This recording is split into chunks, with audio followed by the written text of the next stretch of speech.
একদিন আমার নবীর দরবারে ফেরেশতাদের সর্দার জিব্রাইল আসছে। আমার নবী কথায় কথায় বললেন, ইয়া আখি জিব্রাইল, ও আমার ভাই জিব্রাইল, তোমার নাকি 600 ডানা আছে, 600 পাখা আছে। ইয়া রাসূলুল্লাহ, আল্লাহ তোমাকে 600 পাখা দিয়েছেন, তো তুমি কয়টা ব্যবহার করো? বেশি লাগে না, আসমান জমিন ডিউটি করতে একটা হইলে যথেষ্ট।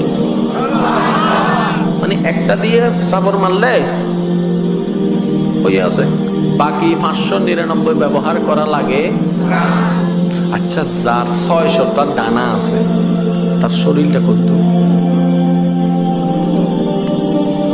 একটু বুঝার চেষ্টা করেন। যার আর ডানা ইঙ্কিও আছে, ফাঁকির ডানা না। জিব্রাইল যেমন তার ডানাও। আমার নবী বললেন, জিব্রাইল মনোযোগ মনোযোগ, নবী কথা বলছেন নূরের ফেরেশতা সর্দার জিব্রাইলের সাথে। কাদের নবী? আমাদের নবী তো একটু বাপ নিয়ে বলেন না ভাই, কাদের নবী? জিব্রাইলের সাথে কথা বলছে। তা আমার নবী বললেন, ভাই জিব্রাইল, আচ্ছা তোমার দেহটা একটু কত বড়, আমার একটু দেখতে ইচ্ছে করতেছে, একটু দেখাও। তখন জিব্রাইল বললেন, ইয়া রাসূলুল্লাহ, আমাকে ক্ষমা করবেন, আল্লাহ আমাকে যে বডিটা দান করেছে ওই বডির রূপটা নেওয়া যদি নিতে যাই পৃথিবী ছোট হয়ে যাবে, পৃথিবী ছোট হয়ে যাবে। আমি এটা এখানে খুলতে পারবো না, দেখাইতেও পারবো না। এটা যদি আপনি দেখতে চান আপনাকে আমার বাড়িতে যেতে হবে, মানে সিদরাতুল মুনতাহায় যদি যান তখন আমি আমার আসল রূপটা দেখাতে পারবো। এবার তো কথা শেষ। আল্লাহর হুকুম হলো, নবীর মেরাজের টাইম আসলো। ওরা আশেকরা আশেকের মতো করে বলেন না সুবহানাল্লাহ।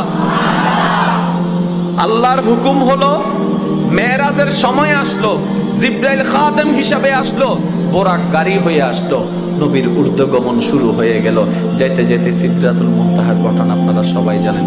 জিব্রাইল গিয়ে থমকে গেল, ইয়া রাসূলুল্লাহ, আমার আর কোনো পারমিশন নাই যাওয়ার, আপনি যান।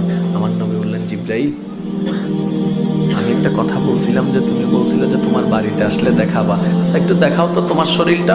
বলার সাথে সাথে আসল রূপে চলে আসলো, আসল রূপে চলে আসলো, আসল রূপে চলে। আর একটু জোরে বলেন না রে ভাই। আসল রূপে চলে আসলো। জিব্রাইলকে যখন নবীজি মাটিতে বলেছেন, জিব্রাইল বলেছে, আমি এখানে দেখাতে পারবো না ইয়া রাসূলুল্লাহ, আমার বাড়িতে যেতে হবে, আমার দেশে যেতে হবে। এবার জিব্রাইল বলে, ইয়া রাসূলুল্লাহ, আমি যেরকম ডুপ্লিকেট সুরত নিয়ে গেছি, আপনিও তো আপনার আসল রূপটা একটু দেখান না, আপনার আসল রূপটা। জিব্রাইল বলতেছে এখন আমাদের নবীকে, ইয়া রাসূলুল্লাহ, আপনি এবার আপনার আসল রূপটা দেখান। এবার আমার নবী কি বলছেন শুনুন। জিব্রাইল, তুমি যেরকম তোমার আসল রূপটা জমিনে দেখাইতে পারো নাই, তোমার বাড়ি লেগেছে, আমি আমার আসল রূপ দেখাইতে গেলে তোমার বাড়িও কভার হবে না, লামাকানে যাইতে হবে।